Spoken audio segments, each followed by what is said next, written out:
ꯃꯇꯝ ꯑꯃꯗ ꯏꯟꯗꯤꯌꯥꯅ ꯃꯇꯦꯡ ꯄꯥꯡꯗꯨꯅ ꯃꯅꯤꯡ ꯃꯈꯥ ꯊꯝꯈꯤꯕ ꯕꯪꯒ꯭ꯂꯥꯗꯦꯁꯅ ꯃꯁꯤꯅ ꯀꯔꯤꯒꯤ ꯏꯟꯗꯤꯌꯥꯒꯤ ꯃꯥꯌꯣꯛꯇ ꯂꯦꯞꯇꯨꯅ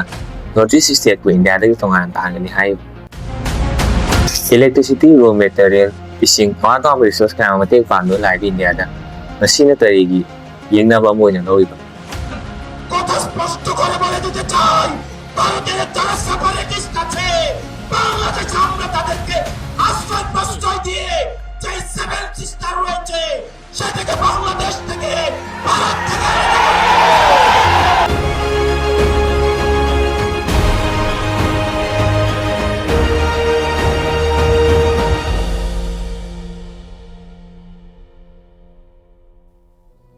ꯈꯨꯔꯨꯝꯖꯔꯤ ꯃꯌꯥꯝ ꯄꯨꯝꯅꯃꯛꯄꯨ ꯑꯩ ꯃꯤꯔꯥꯖ ꯇꯣꯛꯆꯣꯝ ꯑꯗꯨꯝ ꯌꯦꯡꯕꯤꯕꯁꯤꯅ ꯗꯥꯔꯥ YouTube channel.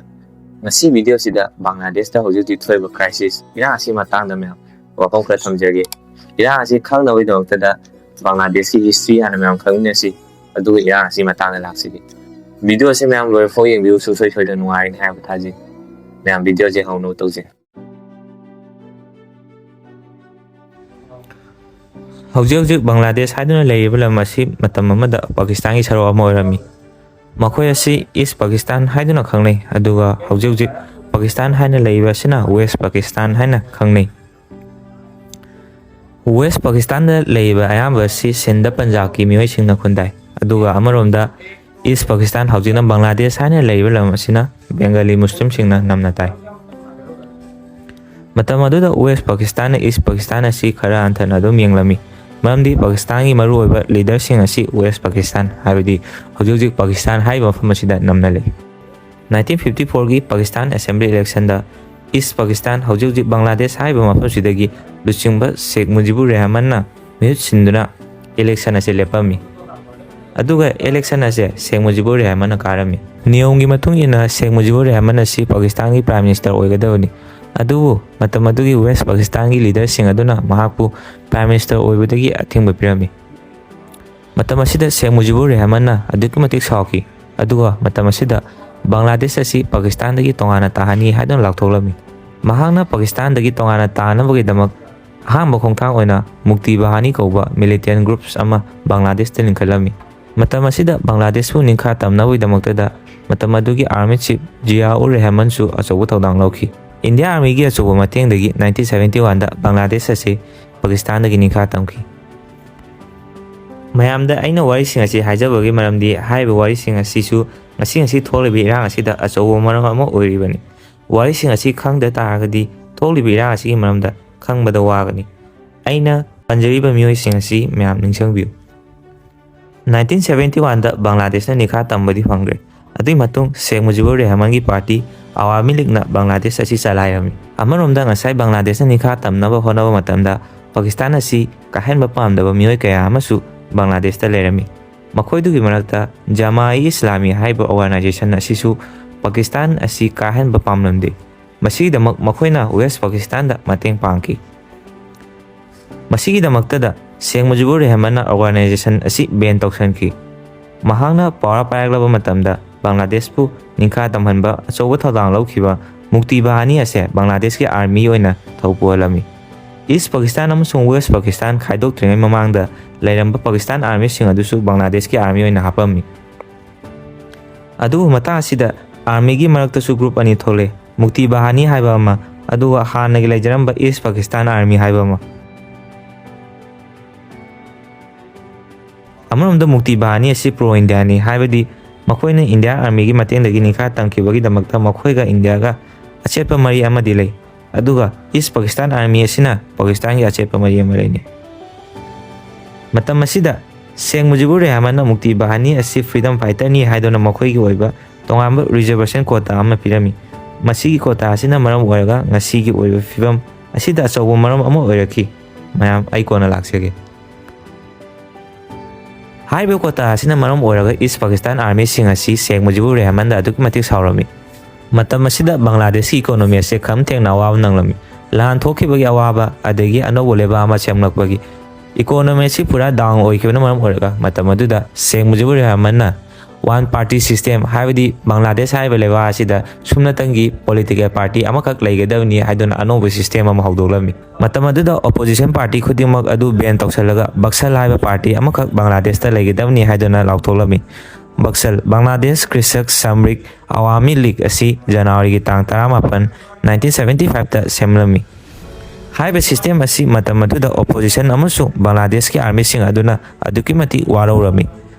Masina maram oiraga East Pakistan Army officer kharana Sheikh Mujibur Rahman gi mayum da chattuna August ki tang 30 1975 ta Sheikh Mujibur Rahman gi imung manung nupi anga amatta khaktana hatki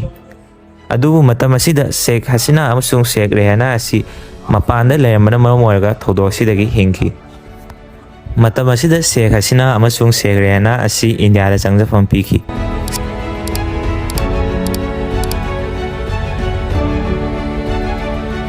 Sheikh Mujibur Rahman sikibna maram oraga Bangladesh asi luchimi na malayamde maram asina matamadugi army chief Ziaur Rahman na Bangladesh ase salairami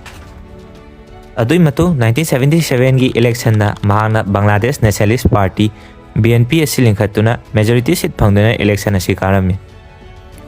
madugi matung Sheikh Mujibur Rahman na matamamada ban tawkiba Jamai Islami asi amuk hangdoktuna BNP amasung Jamai Islami na khusamnaraga Bangladesh asi salairami Jamai Islami asi Ziaur Rahman hangtokpagi maramdi BNP amasung Jamai Islami asi gi ideology asi maruina Islamic country ama sembani aduga Awami League ideology asina sovereign country ama hembani maram asida khenarakwadagi Ziaur Rahman Jamai Islami bu hangdoklaga khusamnaraga thabak ase tawram Bangladesh ki population ase Muslim na majority hoy maram asina Islam asi makoina vote bank ama oina sijinarami Mayam aina haijagiba Bangladesh ta army asi group ani thoi haiduna Sheikh Mujibur Rahman gi mukti bahani haiba ma aduga Bangladesh army haiba ma Sheikh Mujibur Rahman haikibagi dama mukti bahani army officer singna mu Ziaur Rahman ase Mei tang 1981 da hatki masigi matungda BNP gi luchingba si Ziaur Rahman gi loinabi Khalida Zia na luchinglami aduga mata asi hutong chaba lorga Sheikh Hasina India da lemba si Bangladesh ta handuna mahaki mapagi political party Awami League asi 1981 da luchinglami matam asida Sheikh Hasina amasung Khalida Zia aduki matik amana amada yengthenarami 1984 ki National Assembly da Sheikh Hasina bu maithiba piraga Khalida Zia na Bangladesh ki prime minister se amuka hanno oirami aduga 1988 ta amuk Sheikh Hasina ki party Awami League na amuk election asi ngamlami adui matung 2001 da amuk Khalida Zia na party BNP na amuk sarkar pairami sum tawduna Sheikh Hasina amasung Khalida Zia na Bangladesh asi mabani na sinaduna chalairami adubu 2006 ki election asi Sheikh Hasina mai paklaba matungda Khalida Zia asi namthanabai damakta mahang special team ama semlami 1981 da Khalida Zia na Bangladesh ta orphan home amakak lingkhalami haiba orphan home gi fanasi Khalida Zia na lana sijinai haiba si Sheikh Hasina na semba special team aduna khanglami masigi damak court na Khalida Zia asi fadok piki matam adudagi ngasi fawa Khalida Zia asa jail da leiri aduga ikui dana December gi tang 13 da mahak leikidra Khalida Zia asi jail da leikibadagi Bangladesh asi Sheikh Hasina na maning tamna chalairami tam ahumlak haibdi sahi 30 asi Sheikh Hasina na Bangladesh asi election ngamduna prime minister oiduna palami mahana power pairaklaba matungda mahaki mapana piramba freedom fighter quota ase mahana ontholga freedom fighter gi masu fawa quota asi fangadawni hadana lautholami masigi ware pase Bangladesh youth amasung satra sing aduki matik Sheikh Hasina da warorami maramdi Bangladesh ta unemployment gi chang ase aduki matik wanglami 2023 da masigi quota amadi unemployment gi wafam sing asigi damak ihan hanan Dhaka University da protest amakak mairoi ahum Asif Mahmud Nasid Islam amasung Abu Bakar haiba satra ahum asina luchinglaga protest amakak haurami haiba satra ahum asina maram oiraga Sheikh Hasina ase Bangladesh thadokuna chatpagi maram amu oirami haurakpada protest ase Dhaka University da khak tawrambadagi tonga Bangladesh ki atopa university amadi mafam kaya amada satra amasung youth sing ase hauraktuna tamna protest ase aduki matai chautholami protest ase asuki mati kansalakpana maram oiraga luchingba Asif Mahmud Nasid Islam amasung Abu Bakar asi pulisna pharami makhoi asi pulisna phakibadagi irang asi amkai hena hengalami satra ahum sibu thadolak navidama akanba khola ama maikai kaya dai laurami Prajagi ihona kalakpadagi satra ahum asi kona thangna thadolami adu satra ahum asi thadolaba matungda makoida police no opi nabiba adu makoina tamlami masidagi protest ki agenda asi ontholaga Sheikh Hasina asi PM gi fam thadokadamni haduna akanbi ho hawraki iho asina maram moraga Sheikh Hasina asi PM fam thadokpa tarami adu India da changjaduna laiki